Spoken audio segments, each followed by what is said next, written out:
Dan ternyata alasan Nyi Kunti masuk ke dalam tubuh Mawar adalah sebagai perantara, juga tawanan, bahwa salah satu dari kita ketika di Arjuna.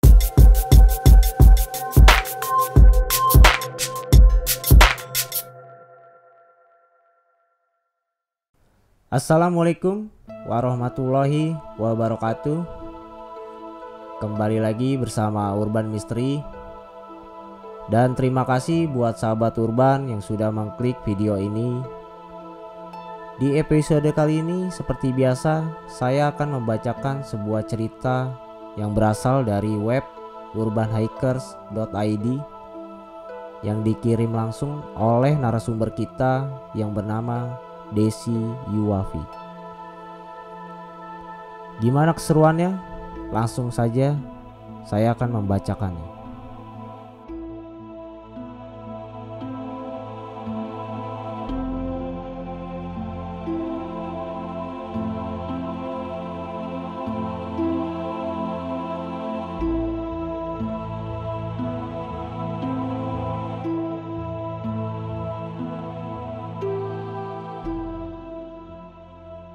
Assalamualaikum warahmatullahi wabarakatuh. Halo sahabat Urban. Saya ingin sedikit berbagi pengalaman misteri yang saya alami bersama teman-teman saya di Gunung Arjuna.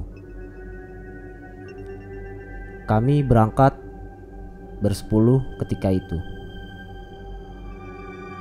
Langsung aja perkenalan, kami pendaki abal-abal dari Surabaya. Kami berangkat dari Surabaya Jumat sore, jadi kami sampai di base camp Tretes sekitar jam 8 malam. Nah, pas sampai di base camp, ternyata yang jagain base camp masih belum ada. Dan akhirnya kita nunggu dulu sambil melakukan persiapan. Nah, akhirnya penjaga basecamp sudah datang dan kami langsung melakukan registrasi. Setelah melakukan registrasi, kita bersiap untuk melakukan pendakian.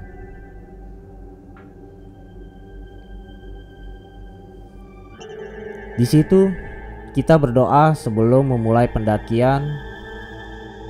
Setelah berdoa, kita mulai berjalan. Nah, awalnya perjalanan dari base camp sampai pos 1 lancar-lancar aja. Lanjut ke pos 2 yaitu Kop-Kopan. Dan di sini sudah mulai kejadian-kejadian ganjil karena jalur yang lumayan buat kaki capek dan kaku, serta gelapnya malam yang membuat pandangan agak berkurang. Ya, meskipun kami juga bawa banyak penerangan pada waktu itu, karena siangnya kami masih kuliah, jadi udah terkuras tenaganya. Rombongan kami terpisah menjadi 2 kelompok. Nah, yang ada di kelompok belakang ada saya, Evi, Imam, dan Alif. Kita memang sengaja jalan santai aja, gak mau ngoyo daripada gak bisa lanjut sampai puncak, karena emang kita niatnya mau mendaki sampai puncak Ogal Agil. Lanjut lagi.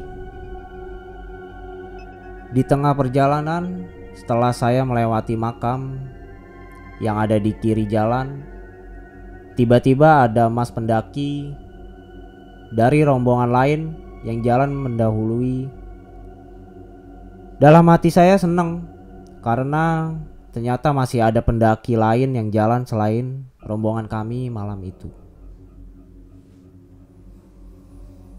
Nah, mas pendaki itu jalan tepat di depan saya sekitar 3 meter. Saya lihat jaket atau apalah itu warnanya abu-abu jatuh dari keril mas tersebut. pas saya mau ngasih, taunya masnya duduk istirahat, dan akhirnya saya, ketiga teman saya ikutan duduk sambil mengumpulkan kembali tenaga kami. Rencana nanti pas mau jalan lagi saya kasih tahu kalau jaketnya jatuh.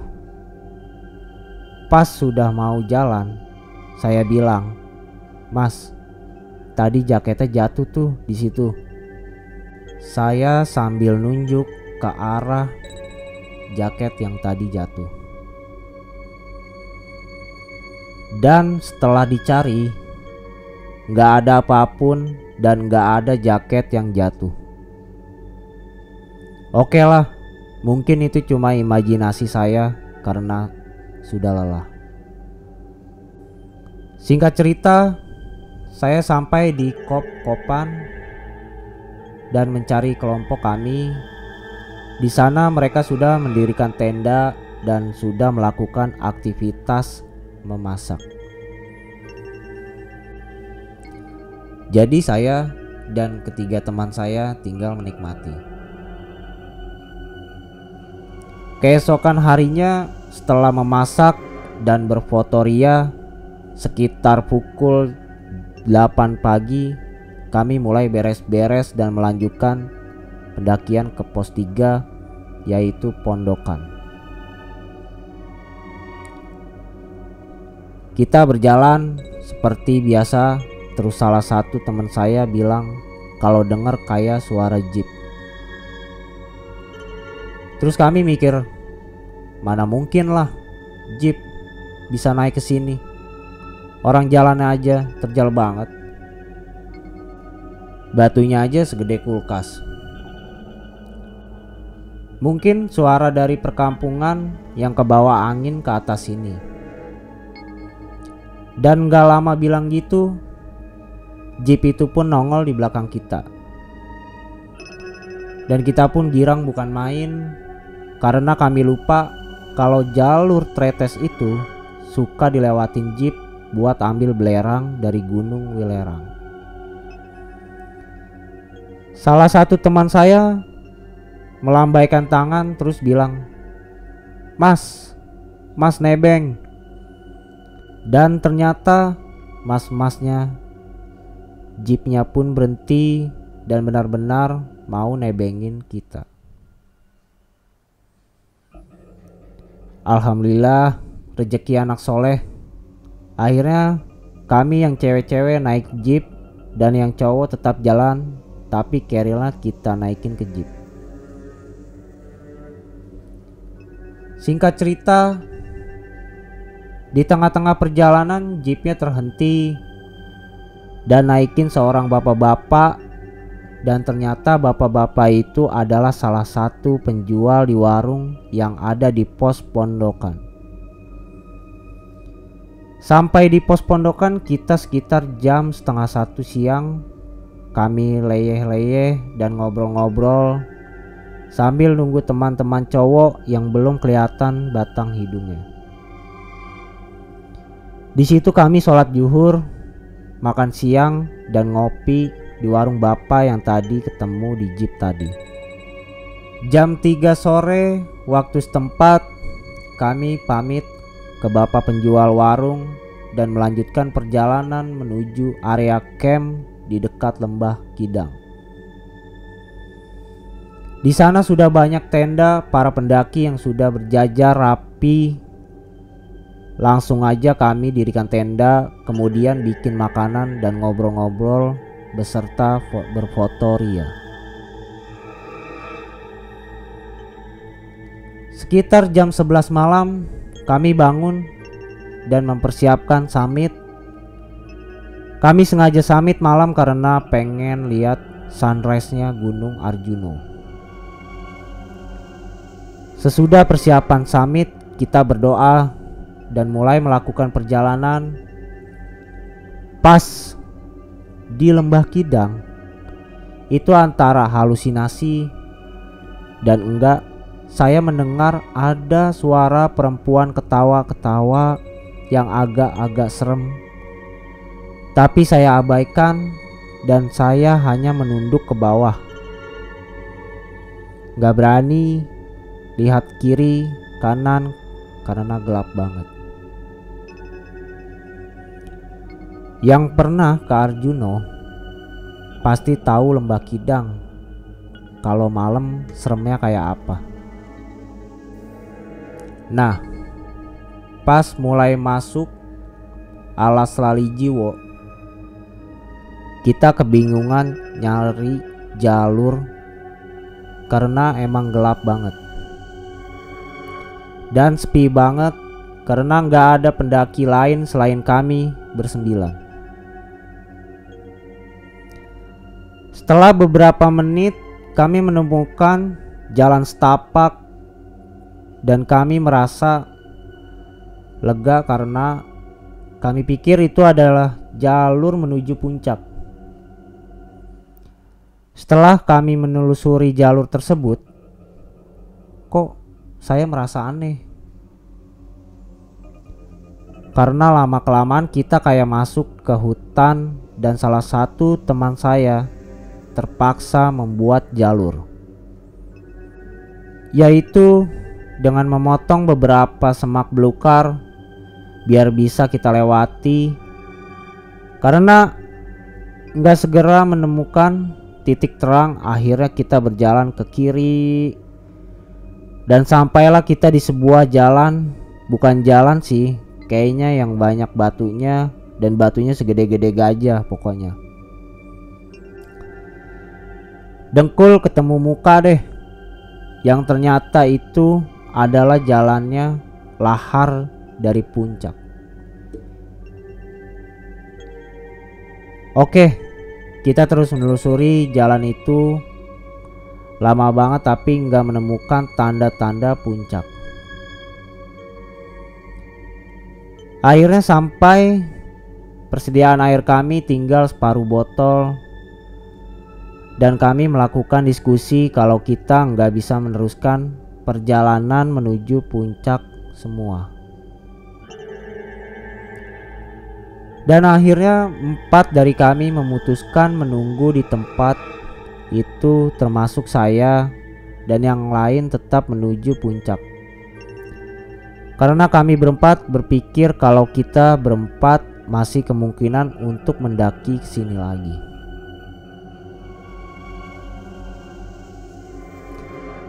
Dan teman-teman yang lainnya melanjutkan perjalanan. Nggak lama setelah itu, sekitar 15 menit kemudian, kok saya merasa ada sorot lampu dari atas menyoroti kami. Loh, saya kaget. Ternyata teman saya yang melanjutkan perjalanan tadi turun kembali. Dan mereka bilang bahwa di atas sana sudah ada batu yang besar, hampir mirip tebing, yang udah nggak bisa dipanjat, jadi mereka terpaksa kembali. Oke lah, sambil menunggu matahari terbit, kami berfoto-foto di jalur tersebut dan melanjutkan turun. Setelah hari agak mulai terang, ya dibilang kecewa ya agak kecewa, tapi tetap bahagia bisa ke sana. Sampai di Lembah Kidang, kita foto-foto lama banget sampai sekitar jam 9. Kemudian kita menuju tenda dan memasak makanan. Kita beres-beres buat turun ke base camp. Pas sampai pos pondokan, kami berhenti. Karena kemarin kami yang para cewek udah janjian sama Mas Jeep buat jemput kami lagi. Pas sudah ditunggu lama, hampir sejam, ternyata masnya nggak datang-datang. Oke lah, akhirnya para cowok membujuk kita buat nunggu sambil jalan. Soalnya hari udah mulai mendung dan kebetulan salah satu dari kami ada yang udah kerja dan dia shift sore. Oke lah, terpaksa kami cewek jalan kaki. Sepanjang perjalanan kami membicarakan masjid yang PHP kami. Sampai akhirnya di tengah jalan kita kayak mendengar suara jeep dari bawah dan kami pikir itu adalah jeep. Pas ditungguin 15 menit gak nongol. Ternyata itu bukan jeep. Mungkin kita terlalu berharap jadinya berhalusinasi. Pas jalan lagi sekitar 1 jam lebih, kita kayak dengar suara jeep lebih kenceng dari suara sebelumnya.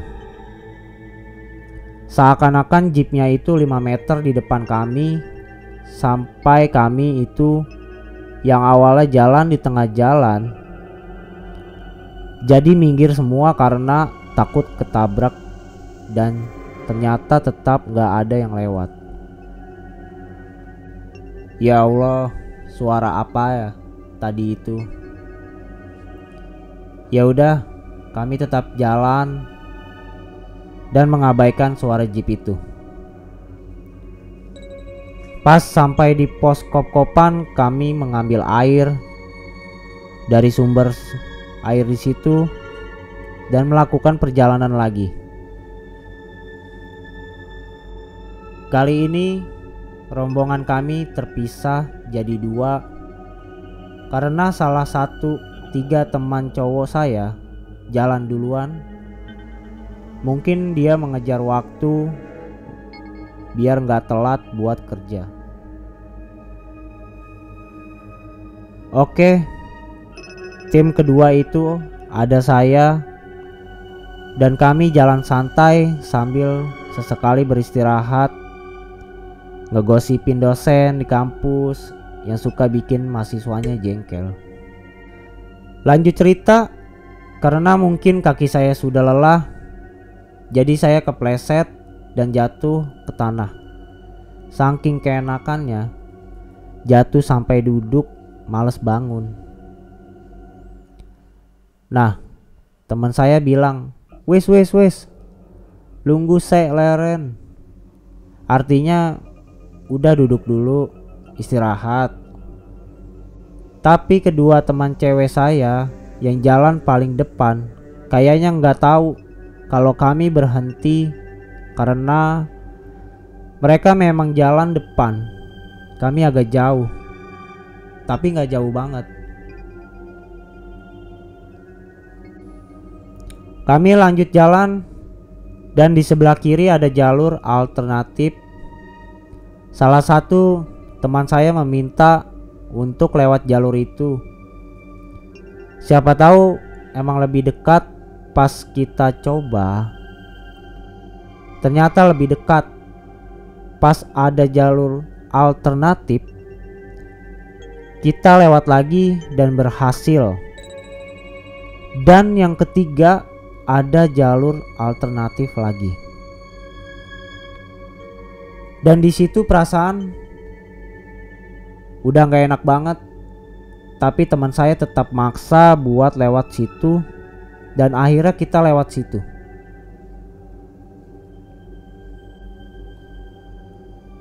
Dan ternyata hampir 1 jam kita berada di jalur alternatif itu, yang jalurnya sempit banget, sebelah kiri jurang dan gelap, dan gak nemuin jalur keluar.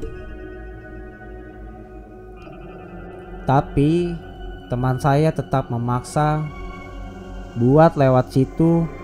Akhirnya kita lewat situ, dan ternyata hampir 1 jam kita berada di jalur alternatif yang jalurnya sempit banget, sebelah kiri jurang dan gelap banget, enggak menemukan jalur keluar. Setelah sekian lama, akhirnya kita menemukan jalur menuju jalur utama. Dan setelah kejadian itu, kita enggak mau lagi lewat jalur itu. Setelah hampir setengah jam kami jalan di jalur utama, dan kami mendengar suara azan Di situ kami memutuskan untuk berhenti sampai azan sholat maghrib selesai. Setelah selesai azan, kami mulai melanjutkan perjalanan. Di sepanjang perjalanan yang mulai gelap, saya merasa banyak mata yang mengawasi kami. Tapi setiap saya menengok ke kiri, ke kanan, gak ada siapa-siapa selain kami. Kemudian saya merasa bahwa kami melewati jalur yang sama lebih dari 5 kali. Tapi saya gak berani bilang ke siapapun. Ternyata semua dari kami juga merasakan hal tersebut. Taunya pas udah pulang. Kita merasa jalan udah lama tapi gak ketemu pos. Padahal kelihatannya udah di bawah. Dan saya berkali-kali lihat perkampungan, tapi setiap kita menuju itu ternyata hanya hutan, bukan perkampungan. Kita terus berjalan sampai di pos 1. Sampai di pos 1 kami berhenti sebentar dan melanjutkan perjalanan. Setelah pos 1 sebelah kita, saya merasa ada keramaian, tapi gak ada siapapun, karena itu jurang kalau tidak salah. Kemudian saya lihat di samping kanan teman saya ada seorang perempuan tinggi memakai baju hitam dan seperti memakai jilbab hitam panjang. Jilbab yang hanya diletakkan sebagai penutup kepala, jadi lehernya masih kelihatan.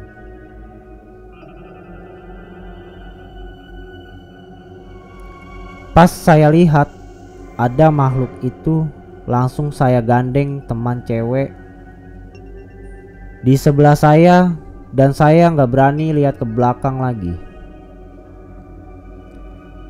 Salah satu teman cowok saya bilang, "Rek, tulung nyenter nengen, soale dalane nengen."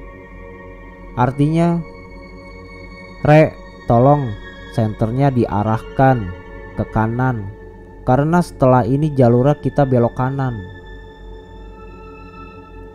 Kita semua mengarahkan senter ke kanan, tapi tak kunjung menemukan jalur ke kanan sampai hati mulai deg-degan dan kita sampai di sebuah gerbang, dan di gerbang itu ada bangunan mewah. Saya pikir kita nyasar. Mana ini? Atau mungkin masuk ke alam gaib. Ternyata pas kita deketin itu adalah Hotel Surya Tretes. Dan alhamdulillah kita semua menghela nafas. Kemudian kita menuju base camp dan pulang. Beberapa hari setelah pendakian, kita melakukan aktivitas seperti biasa, disibukkan dengan kuliah dan tugas-tugas yang membuat lumayan pusing waktu itu. Suatu hari setelah pulang kuliah, saya bersama salah satu teman saya yang waktu itu ikut pendakian Arjuno. Kami mengerjakan tugas dan pergi ke warnet buat ngeprint tugas kuliah kami. Kebetulan waktu itu saya nggak bawa handphone. Pas pulang ke kos masing-masing, saya langsung mandi dan main ke kamar sebelah buat nonton film bareng. Malum, anak kos emang begitu. Jadi saya nggak lihat HP sama sekali. Tiba-tiba teman sekamar saya masuk dan nyari saya. Saya tanya, "Ada apa?" Dia bilang, "Des, aku di BBM Mawar," nama samaran. "Begini, Desi di mana?" Aku udah gak percaya manusia. Terus saya kaget dan akhirnya saya lari ambil HP saya. Pas saya buka BBM dari Mawar yang isinya, "Mbak Desi di mana? Tolong Mbak Mawar. Aku udah gak percaya manusia. Salah satu dari kalian ada yang diikuti orang jelek." Kemudian saya balas BBM-nya, "Ini siapa? Kok manggil aku Mbak?" Terus dibales lagi, "Ini Lucy. Manusia tidak ada gunanya. Aku gak percaya manusia." Langsung saat itu saya deg-degan dan bingung. Kebetulan Mawar itu temen seprodi saya dan juga sekos saya. Kamarnya pun bersebelahan pas dengan kamar saya. Saya coba ketok kamarnya, tapi ternyata dikunci. Saya panggil lagi, dia gak jawab dan gak keluar. Si Mawar emang teman saya yang sering kesurupan. Jadi saya udah biasa, gak begitu kaget. Tapi saya takut dengan isi BBM itu karena pas di Arjuno kami banyak mengalami keganjilan. Oh iya, Lucy itu adalah nama hantu yang sering masuk ke tubuhnya. Saya memang kenal dengan beberapa hantu yang sering keluar masuk di tubuhnya. Dan bagi yang tanya, kenapa hantu kok bisa BBM? Percaya atau tidak, itu saya yang alami, dan itu hak Anda untuk percaya atau tidak. Dan keseringan hantu itu memanfaatkan teman saya karena dia suka dengan manusia. Kemudian dia memperalat teman saya untuk bisa lebih dekat dengan manusia. Kemudian karena saat itu saya sedang haid, jadi saya tidak berani membantu mengeluarkan hantu dalam tubuh teman Mawar. Saya langsung lari ke bawah ke kamar adik kos saya, yang kebetulan itu dia juga bisa melihat hal-hal gaib. Kemudian saya minta tolong ke dia, tapi dia gak mau nolongin karena suatu hal yang gak bisa dijelaskan. Saya tanya apakah ada yang ngikutin saya dari Arjuno. Adik kos saya bilang kalau saya gak diikuti, tapi salah satu dari kami iya. Setelah itu saya panggil pembantu kos untuk mendobrak pintu kamar Mawar. Setelah didobrak, dia tergeletak di lantai. Kemudian kita ngaji bersama. Kita tanya apa maunya dan siapa yang ada di dalam tubuh Mawar. Dan ternyata ada 8 makhluk yang masuk di dalam tubuhnya. Salah satunya adalah Nyi Kunti dari Gunung Arjuno. Dan ternyata alasan Nyi Kunti masuk ke dalam tubuh Mawar adalah sebagai perantara, juga tawanan, bahwa salah satu dari kita ketika di Arjuno ada yang menginjak kaki prajuritnya. Dan kita tidak minta maaf. Boro-boro minta maaf, kan mereka nggak kelihatan, jadi mana tahu. Dan Nyi Kunti meminta buat teman saya yang injak itu untuk minta maaf di salah satu gapura di sana. Kami juga nggak tahu gapura mana yang dimaksud. Dan Nyi Kunti bilang ternyata dia yang ngebuat kita nyasar dan nggak bisa sampai ke puncak dan yang muter-muterin kita di tempat yang sama sampai lebih dari 5 kali. Kita negosiasi lama sampai beberapa hantu yang masuk juga membantu Mawar buat ngebela kita karena hantu yang biasanya masuk udah kenal. Jadi seakan-akan Mawar itu ngobrol sendiri tapi dengan jenis suara yang berbeda-beda. Maklum, yang ngerasukin 8. Bisa ngebayangin ramainya orang 8 lagi debat kan. Karena bingung, kita memanggil orang pintar, tetapi tetap susah gak mau keluar. Sampai akhirnya temenku yang punya kenalan orang pintar dan dia memanggilnya. Dan setelah beberapa lama akhirnya mau keluar setelah semua tenaga sudah dikerahkan. Jadi awal saya ketuk pintu Mawar itu habis maghrib dan hantunya baru bisa keluar itu sekitar jam 1 malam. Kebayangkan bagaimana riuhnya dan tegangnya kosku selama waktu itu. Cukup sekian cerita yang bisa saya bagikan. Maafkan saya jika kurang menarik dan kurang seram, dan juga tata bahasa belepotan karena saya kurang hobi menulis. Semuanya apa adanya yang saya alami bersama teman-teman tanpa menambahi atau mengurangi. Percaya atau tidak itu hak dari kalian, diambil hikmahnya saja, bahwa tujuan pendaki adalah selamat sampai rumah. Salam lestari. Wassalamualaikum warahmatullahi wabarakatuh. Oke, segitu aja ceritanya yang bisa saya bacakan. Dan jangan lupa buat teman-teman semua dan sahabat urban yang memang mempunyai pengalaman misteri, bisa nanti langsung kirim ke Instagram kita Urban Hikers dan email kita. Untuk info lanjutnya ada di deskripsi. Dan terima kasih sekali lagi buat sahabat urban yang sudah mengklik video ini. Mohon maaf bila ada salah-salah kata dari saya pribadi. Terima kasih sekali lagi.